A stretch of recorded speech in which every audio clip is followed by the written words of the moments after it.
Assalamualaikum warahmatullahi wabarakatuh. Pada pertemuan berikut ini, kita akan membahas fisika mengenai peralatan serta instrumentasi dalam laboratorium. Dalam bahasan dan perkuliahan kali ini yang akan dibahas adalah apa itu laboratorium, beserta profilnya, serta segi K3 yang harus dipenuhi dalam terciptanya lingkungan yang kondusif dalam sebuah laboratorium. Pertama, secara definisi, laboratorium merupakan suatu tempat yang dilengkapi oleh peralatan untuk dapat melangsungkan eksperimen di dalam sains atau untuk melakukan uji serta analisa. Yang kedua, laboratorium juga bisa didefinisikan sebagai bangunan atau ruangan yang dilengkapi peralatan untuk melangsungkan penelitian ilmiah ataupun praktek pembelajaran berbasis sains. Atau ketiga, jika kalian ingin mendefinisikan laboratorium dalam arti yang sempit tapi spesifik dan padat, bisa didefinisikan sebagai tempat kerja untuk melangsungkan penelitian ilmiah. Tapi bisa juga didefinisikan sebagai ruang kerja seorang ilmuwan dalam suatu eksperimen dalam bidang studi sains meliputi disiplin ilmu fisika, kimia, biologi, serta lainnya. Jika ditilik dari suatu fungsi, laboratorium memiliki 3 fungsi dasar. Yang pertama, sebagai fasilitas yang berperan guna memberikan suatu peningkatan pengetahuan. Tidak dapat dipungkiri bahwa hasil-hasil pengetahuan yang kita peroleh hingga saat ini sebagian besar didonasikan atau diproduksi melalui laboratorium. Yang kedua, laboratorium juga memiliki andil untuk dapat memberikan peningkatan keterampilan atau dalam hal ini psikomotor. Jadi bukan hanya hasil penelitian berbasis kognitif saja atau hasil untuk analisa data dan sebagainya, tapi juga akan melalui laboratorium kita juga bisa melatih kemampuan kita dalam hal psikomotor seperti bagaimana cara menuang cairan kimia dengan baik dan benar, bagaimana cara untuk bisa mereaksikan tabung reaksi, dan selain itu melalui laboratorium juga diharapkan sebagai tempat yang berfungsi sebagai sumber penumbuhan sikap ilmiah. Karena laboratorium tidak bisa dipungkiri memiliki sifat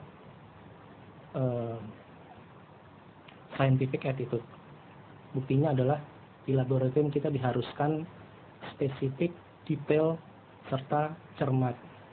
Untuk itu, laboratorium memiliki prasyarat yang spesifik dan harus dipenuhi. Ada beberapa syarat spesifik dalam laboratorium.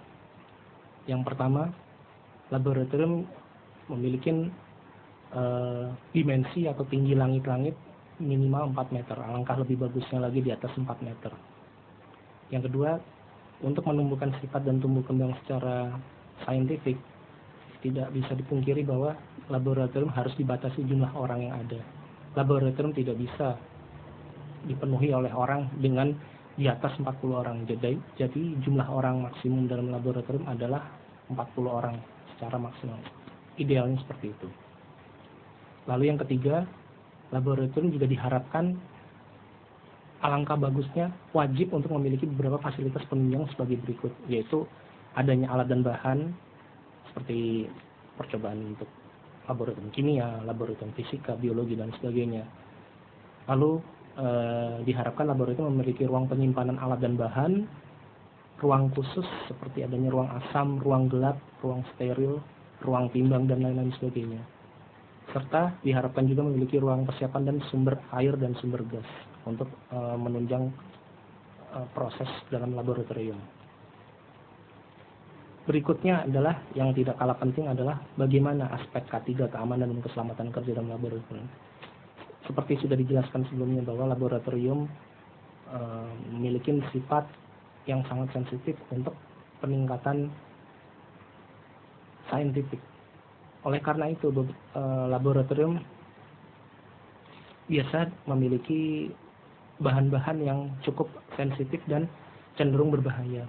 Oleh karena itu, diciptakannya suatu standar K3 laboratorium yang seperti berikut. Satu, simbol X menunjukkan suatu simbol alat laboratorium yang berbahaya. Karena berpotensi jika alat laboratorium ini terkena atau terkontak dengan manusia, khususnya dengan kulit atau organ dan tubuh yang di luar, bisa berpotensi untuk menyebabkan luka bakar dan bisa mengganggu pernapasan jika dihirup. Yang kedua, lambang tengkorak, menunjukkan beracun atau menyebabkan sakit yang serius jika bahan laboratorium itu terpapar, tertelan, ataupun terhirup. Ketiga, simbol korosif yang disimbolkan dengan tangan yang terkena cairan dan rusak, itu menunjukkan bahwa bahan laboratorium ini dapat merusak jaringan hidup serta menyebabkan iritasi pada kulit. Lalu simbol api menunjukkan mudah terbakar. Bahan ini jika terkontak atau teroksidasi memiliki titik nyala yang rendah dan sangat berpotensi untuk dapat menghasilkan gas dan mudah terbakar. Berikutnya masih ada hubungannya dengan poin nomor 4, yaitu mudah meledak atau eksplosif dengan simbol ledakan.